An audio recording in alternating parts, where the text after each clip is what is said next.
The Forget Me Not Farm's mission is to be a haven for children and animals to bond and to break the cycle of abuse.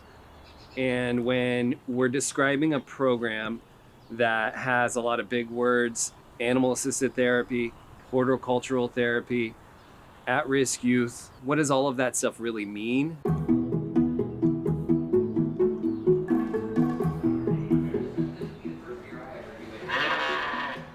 I started this program in the early 90s. For the first time, a lot of the disciplines were understanding the whole cycle of abuse, that it's all connected.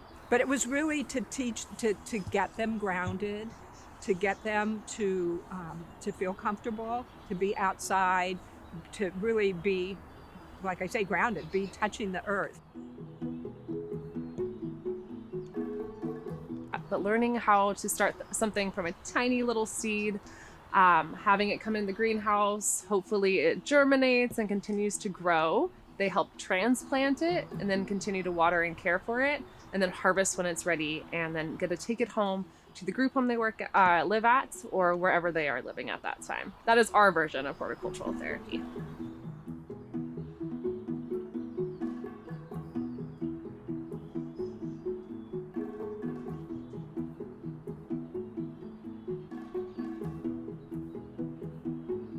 We don't have dogs and cats. We have alpacas and llamas and horses and cows and ducks, lots of different animals. We're teaching the kids how to take good care of them. And from that, all sorts of other beautiful things unfold. Sometimes you see kids who come out and they're in a terrible place, they're in a bad mood. You can kind of feel them taking that frustration out on you and their peers. And, they may not want to participate, but throughout the course of time that we're here, they start slowly kind of opening up or trying to pet an animal, slowly. And then before you know it, at the end of our session, when we do our circle and really say one of our favorite things, they come up with either sitting in the garden or being able to see Ronnie and pet Ronnie.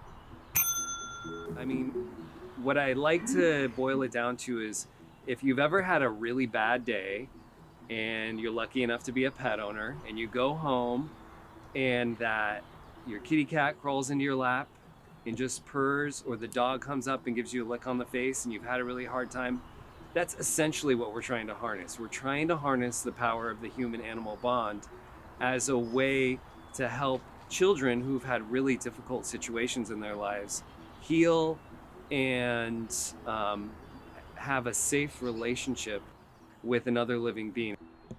There was one time though when I was pretty new volunteer here, and this little girl came out of the van, and we were putting name tags on her, and she just looked at me and she says, "No one will hurt me here."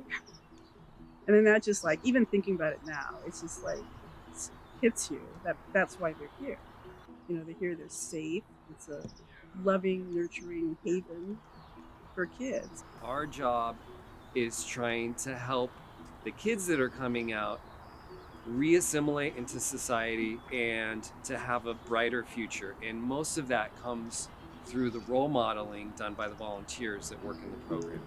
They start to open up and hang out with the volunteers, and they see that there's people out there who treat them right, who show up every week, and who prove to them that they're worth something, that they have value. Just that presence from a volunteer, a dedicated volunteer showing up every week. So I just think always just be a good role model, be dedicated, compassionate, but mostly just have fun. Sometimes I'll find myself like skipping out to the chickens with a 4-year-old. And, you can do that and they love it. I'm like, who knows how to skip? And we all skip. So I think just bringing a real sense of fun to what you do. It doesn't matter here what color you are. It doesn't matter how you identify. It doesn't matter what socioeconomic background you come from. None of that matters. Everybody is respected and treasured, and everyone's talents are noticed here and recognized and sometimes discovered. And for some of the kids that come out here, just being in the space, so like right where I'm sitting here on this bench, it sits by itself, but sometimes a child just needs to be here. They just want to come, they want to sit, they want quiet time, and that's fine. That's what we're here for.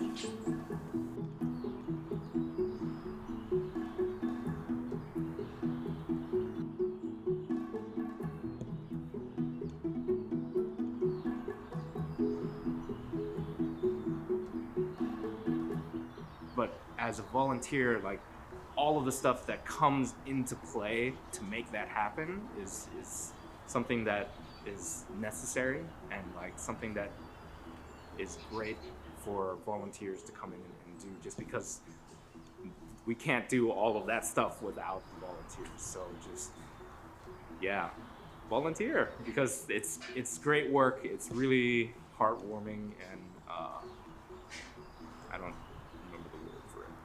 Very fulfilling. Thank you. Very fulfilling work.